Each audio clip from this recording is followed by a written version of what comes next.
My mission is to help solve people's money problems and time problems.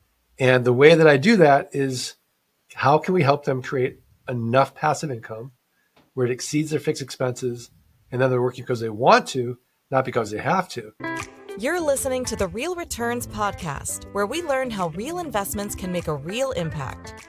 Join your hosts, Andrew and Dan, as they share stories and interview business leaders on how real estate and other forms of investment can create meaningful change for individuals and communities around the world. All right, and welcome back to another episode of the Real Returns podcast. I'm your host, Andrew Reichert. I am joined with my co-host, Dan Croce. Dan, what is happening over there today? Andrew, I tell you what, I'm doing well. I'm excited to be recording again today, talking to Mark Podolsky. It's going to be a great conversation. Tell you what, though, Mark and I were chit-chatting before we got on this recording, and he decided to promptly rub it in because he's in Scottsdale, Arizona, and we are in freaking freezing Pittsburgh, where it has been like negative 11 degrees. Yeah. I drive a beater car, and I do that somewhat on purpose. At this stage of my life, thankfully, I don't have to drive a beater car. But this week, the thing would not start multiple times. I had to get a friend to jump it, and I'm getting my kid off to school today, and you wouldn't believe this. He has one snow boot on and one tennis shoe. I'm like, here's my first grade. I'm like, Bo, what's the deal? Why you got the one snow boot? And he said, well, Dad, you said there's a 50% chance of snow today. So I'm like, Smart kid. Yeah. Takes after his dad. I found that joke on the internet. That story didn't happen, but it's pretty clever. It's still pretty darn good. Pretty good. Awesome. Well, speaking of land and 50% chance of snow on the land, which we've had much more than 50% in Pittsburgh these days, I am so pleased to introduce Mark Podolsky, who is also known as the Land Geek.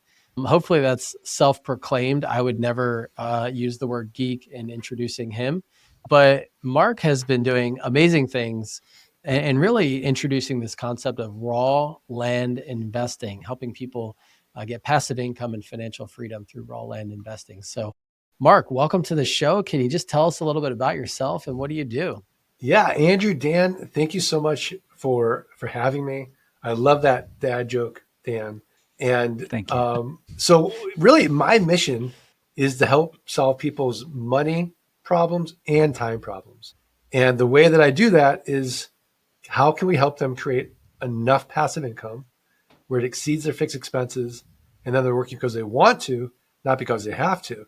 And traditionally that's done through real estate, but real estate's got some problems, right? We've got renters and we've got rehabs and we've got renovations, we've got rodents and we've got private money. So my raw land model gets rid of all of that. And so it really simplifies creating passive income so you don't have any of those headaches and really move up Maslow's hierarchy of needs into self-actualization and figure out what you really want to do in life once you've solved those two problems. Very interesting. I do have a clarifying question, and I might kick it over to Dan to dig in a little bit. But you said you don't have to deal with residents or tenants, but yet there is passive income. So what is the source of revenue in your business that allows there to be income created? Yeah, so let's walk through the model step by step so the listeners can please go ahead and replicate it. So Dan, Andrew, you guys live in Pittsburgh, Pennsylvania. Well, let's assume that you own 5 acres of raw land where I live in Arizona. And let's say that you guys owe $200 in back taxes. So you're advertising two important things. Number one, you have no emotional attachment to the raw land. You're in Pennsylvania, the property's in Arizona. And number two, you're financially distressed in some weird way because we don't pay for things like our property taxes. We don't value them in the same way. As a result, the county treasurer keeps sending you guys notices saying, Andrew, Dan, if you don't pay your property taxes, you're going to lose that property to a tax lien or a tax deed investor. So all I'm going to do is look at the comparable sales on your 5-acre parcel for the last 12 to 18 months. I'm going to take the lowest comparable sale and divide by 4. And that's going to get me what Warren Buffett would call a 300% margin of safety. So using easy math, let's say that the lowest comp is $10,000. I'm going to send you guys an offer for $2,500. Now you accept it. Why? Because for you, $2,500 is better than nothing. In reality, 3 to 5% of people will accept my quote unquote top dollar offer. But now that you've accepted it, I have to go through due diligence or in-depth research. I have to confirm you still own the property. I have to make sure that the back taxes are only $200. I want to make sure there's been no breaks in the chain of title, no liens or encumbrances. And I outsourced all that due diligence to my team in Jamaica. They're connected to an American title company, and they get the GIS maps and the aerial maps, the satellite maps, everything that my buyer is going to want to know as well. Now, look, if I was investing, say, more than $5,000, I would close traditionally through a title company, but this is only $2,500. I'll take a little bit of title risk. So I'm going to send you guys we'll assume due diligence checks out. I'm going to send you a check for $2,300. I'm going to send the treasurer a check for $200. I own it free and clear. And now I'm going to sell that 5-acre parcel and make it cash flow like a rental home. So Andrew, Dan, I have a built-in best buyer. Do you guys know who it is? No. I don't. Yeah. I'm on the edge of my seat. The neighbors. So I'm going to send out neighbor letters saying, hey, here's your opportunity. Protect your privacy, protect your views, know your neighbor. Oftentimes the neighbors will buy. Now, if the neighbors pass, I'll go to my buyers list. If the buyers list passes, I'll go to a little website you may have heard of. It's called Meta, Facebook buy-sell groups, and the marketplace.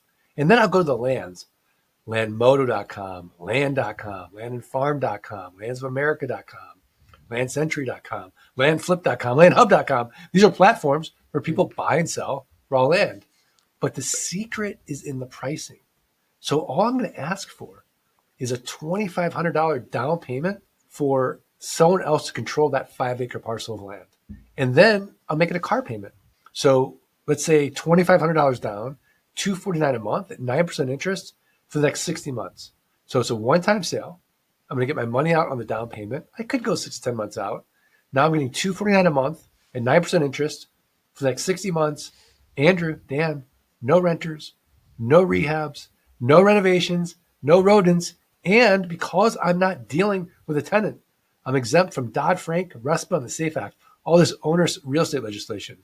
So the game we play is, can we create enough of these land notes where our passive income exceeds our fixed expenses, and now we're totally free to live our best lives? Fascinating, Mark. You answered the question about how do you turn land investing into an income stream. I'm going to need you to back up a minute, though, because while this is extremely interesting, it sounds like it's a concept that has some legs and you've proven out. How in the world did you find your way into doing such a quirky but novel concept such as land investing? Yeah, so if we rewind the tape to 2000, I was a miserable, micromanaged, 45-minute commute to work and back investment banker, specializing in mergers and acquisitions with private equity groups. And guys, it got so bad for me, I wouldn't get the Sunday blues, anticipating Monday coming around. I'd get the Friday blues, anticipating the weekend going by really fast and having to be back at work on Monday. So my firm hires this guy that is going to tax deed auctions. He's buying up raw land, pennies on the dollar, and he's making a 300% return on his money. And he's telling me this. And I'm from St. Louis, Missouri. I'm from the show me state. I don't believe him. So I've got $3,000 saved up for car repairs. I go to New Mexico with him. I do exactly what he tells me to do. I buy 10 half-acre parcels, an average price of $300 each. I flip them online, and they all sell for an average price of $1,200 each. It worked, 300%. So I took all that money. I went to another auction, and this is in Arizona where I live.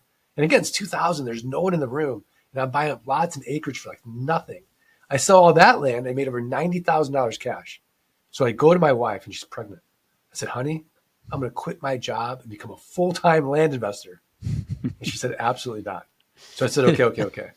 So it took 18 months for the land investing income to exceed the investment banking income. And I've done it full-time ever since. I've done over 6,500 transactions now and still absolutely love it. Amazing, Mark. And so how do you, so I mean, that, the vignette that you've outlined and kind of your personal story makes sense. I imagine there are some complexities to it. Would love to kind of dig in and understand those at some point. But how do you bring that model to someone like Dan and Andrew in Pittsburgh who don't know the first thing about it, would have a lot of apprehensions? I mean, what do you offer people? Do you offer them a product or just know-how, some knowledge and expertise as to how to dip their toes in? Or just tell us a little bit about what does the Land Geek do for the non-land geeks of us out here? Yeah. So I want to free everyone along the economic spectrum. So let's assume that you guys have no money, but tons of time, then I have lots of free information for you. So there's the Art of Passive Income podcast. There's our YouTube channel, lots of information, all there. But if you've got a great W-2 job and you have little time, but you've got some money, we have a done with you model called Flight School. And it's a 16-week course, and we'll do it with you and start getting your land business up and running together. If you are rich and you want to be wealthy and you've solved your money problems, but you haven't solved your time problems, we work with accredited investors on a done-for-you model, and we will run their land business for them. So all along the way, we're going to help everyone along the economic spectrum become totally free. Fascinating. And the theme of our podcast, what we focus on here, is impact investing. I can see very clearly, throughout the kind of value chain of what you've described about your business so far. I mean, I think you're in some sense helping to an extent, distressed landowner who's got some out-of-state land that is a headache. They don't know what to do with it. You're helping the, everyday investor who's looking to maximize their time and their money for more freedom. But so those are the things that intuitively I kind of see. But can you tell us, how do you see impact and, improvement of the lives around you through your business? Yeah. So let's just start with the first piece of it. Somebody who has what was once an asset to them is now a liability. So we help that person out. We get them out from under that liability and those property taxes that they no longer want to pay. Then when we sell that property, the real impact then is not just to the person who's buying this asset that they don't have to maintain, they don't have to protect, it lasts forever, it can't be destroyed, because that person now is paying their property taxes to that county. And those property taxes improve the schools, improve the roads, improve the hospitals. So you have a community impact right off the bat. Then from there, you have the impact of creating passive income for the person who's taking the risk to create that value. And as we discussed, that's going to be freedom for them. And so as they help more people, more communities, their wealth then begins to grow as well. Very cool. I got to admit, I'm a little bit of a skeptic when I learn about stuff I don't understand. So I think there's some elements of what you're describing that are pretty easy to wrap your head around. There's also just like, what about, X, Y, and Z? So can you tell us, what's the kind of hit rate? Or can you tell us what's a horror story? When's you've done a land deal and it hasn't gone according to plan, and why? How could you have mitigated that? Just help us understand some of the downside of what you do. Yeah. So when I first started, I bought a mountain in New Mexico. It's 40 acres. I did my due diligence improperly. It was like on the side of a mountain. 25 of the acres, totally inaccessible. 15 acres is all you could get to. And I paid $2,500 for this 40 acre parcel. And I thought, oh gosh, if I could just get my money out, I'll be okay. So I put it up on eBay at $1, no reserve, for 10 days. The first day it gets bid up to $2,500. By the 10th day, it's up to $32,500. And I'm freaking out, like, did I misrepresent the property? Can they see the map? They can see it's on the side of a mountain.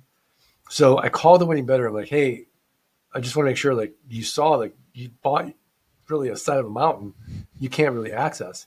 And the guy's like, it's perfect. I'm like, what do you mean? He's like, well, I'm a film director in LA and I don't want to have to worry about getting permits from the county. So this is saving me time and money to go and film out there.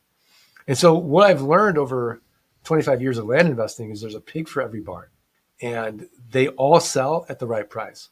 So really, I think the skeptic in me and is more like, well, if it's so great, right, why are you teaching it? And I think that's a fair question. And so I started teaching it.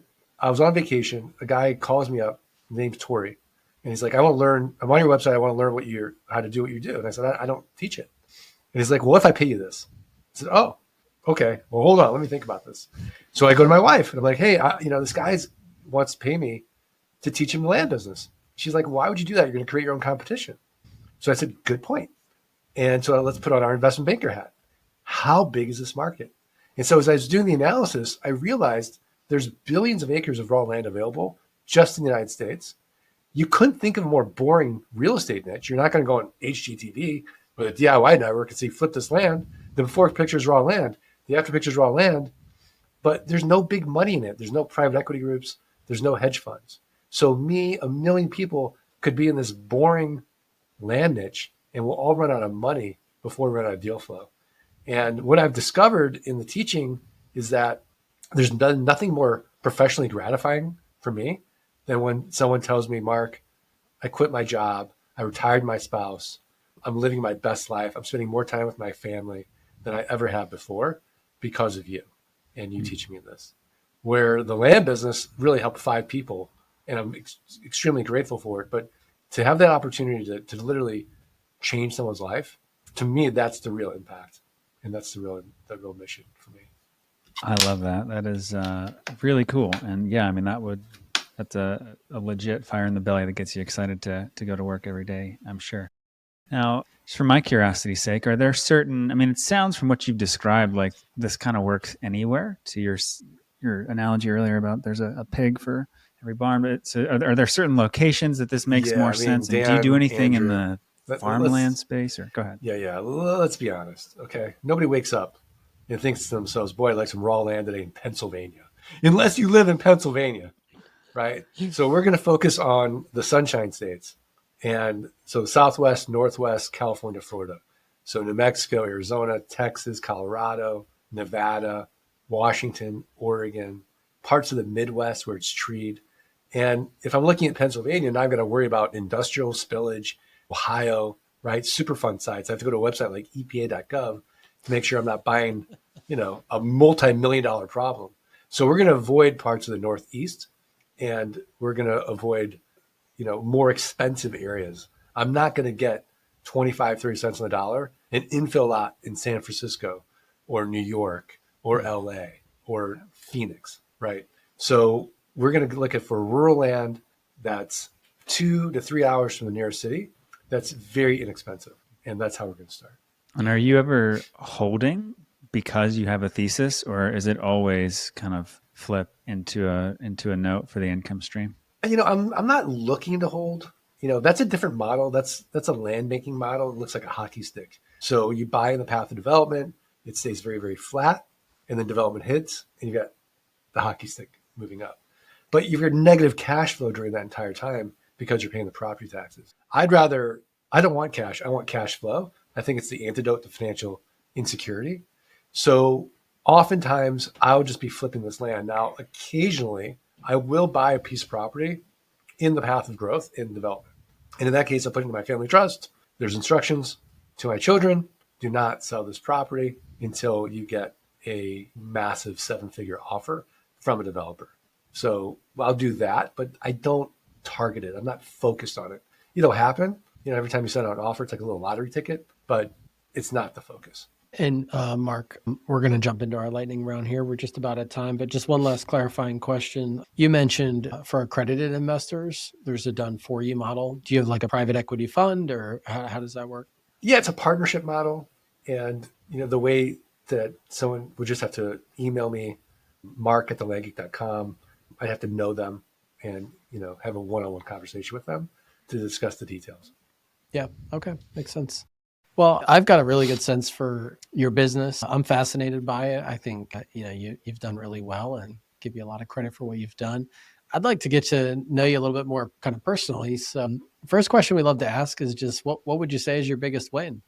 My biggest win. I mean, I kind of think about, what are the things I'm doing that transcend money, right? And I heard this, I think, from Naval Ravikant.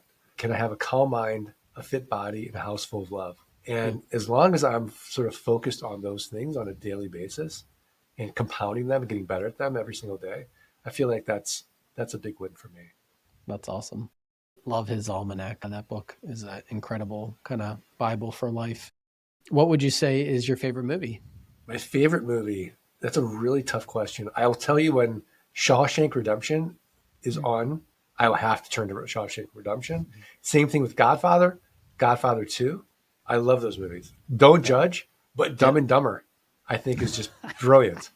Right? Isn't that Dan's favorite? It's on my top 3. It's on my top 3. I love that. Yeah. I mean, it's just unbelievable movie. So I think it's hilarious that you named a bunch of drama movies and then went straight for Dumb and Dumber because Dan and I are pretty much Dumb and Dumber. So Yeah. that's why we resonate. I feel that way a little bit about Step Brothers too, and The Big Lebowski. So there's like certain movies, like I don't know if they're my favorite, but like if they're on, I have to watch them. That's so good. What's a favorite food of yours? So I always think about if I'm on death row, it's my last meal. What do I want to eat before it's lights out? And there's this new restaurant in Scottsdale called Uchi. It's a James Beard award-winning chef. I think he started in Austin, and they have this bite called Guillatoro, and they have this braised short rib on rice that's like for like 72 hours. They slow cook, and it's like butter in your mouth. Wow. So give me a piece of Guillatoro, lights out, I'm good. Nice. Believe it or not, I'm going to be in Scottsdale in a couple of weeks, so I'm gonna have to look that up. Oh. Sounds amazing. Brother, you're gonna love it. What would you say is a current growth edge, a current way that you're trying to grow yourself, develop yourself personally or professionally? I mean, I think every day I'm trying to get a little bit better. So there's this Japanese concept called Kaizen and continuous improvement. So the way that I like to do it is I have my morning routine. I do breath work, I meditate, and I work out. And then at night, I'm really dialing in my sleep. So, I've got the Ultra Human Ring. I've got the Sleep 8 mattress. I mean, I have my bedtime routine. So I'm setting myself up to do really well, take care of future me for that next day. So I think by doing those things and really understanding, like, there's nothing external out there that's going to bring me happy. It's just like this internal game. I just kind of, keeping that always in the back of my mind is something that I do to really stay calm and peaceful throughout the day. I want to be like a duck. I'm actually writing a book called Zen Geek. This duck philosophy as far as striving. Like, can I be calm above the surface, but then furiously paddling below? And can I embody both at the same time? So good. It's a great analogy. What's some really good A+ content you're taking in these days? Books, podcasts, what are you enjoying? Well, right now I'm all in on AI. So, I'll just go on YouTube, and that algorithm just is like feeding me all the information on AI agents and, all the types of new crazy things that you can do with AI. So I'm loving that. As far as books that I'm reading, I'm really enjoying this book by Joseph Wynn, Don't Believe Everything You Think. And sort of this idea of not taking your thoughts so seriously. Another book I love is David Brooks' The Second Mountain as well. Hey, there you go. Big fan of that one. Good. I just picked up another David Brooks. And then for a podcast, Diary of a CEO, I'm loving it. I think that guy's just getting brilliant guests. I like those 2-hour podcasts. Okay. Well, last question. Folks want to connect with you. How can they get a hold of you? I know you mentioned your email address earlier in the show, but how do you recommend folks get a hold of you? Yeah, I think the best place to start is thelandgeek.com. And just get all the geeky goodness just on that website. And then I have a special link for you guys and your listeners to get the book Dirt Rich for free. Just pay shipping. Really see if this land investing model resonates with you. Awesome. Well, it resonated with me. I definitely enjoyed hearing a little bit about what you do, Mark. Thanks so much for being on the show. And thanks to our listeners for listening in to another episode of the Real Returns podcast. We'll catch you all next time. Thank you for joining us for this episode of the Real Returns podcast. We hope that you learned something new about how you can invest to make a lasting impact on those around you.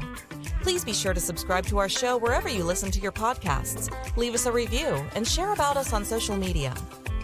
We hope you will join us for our next episode, where we will be continuing the conversation around impactful real estate investing.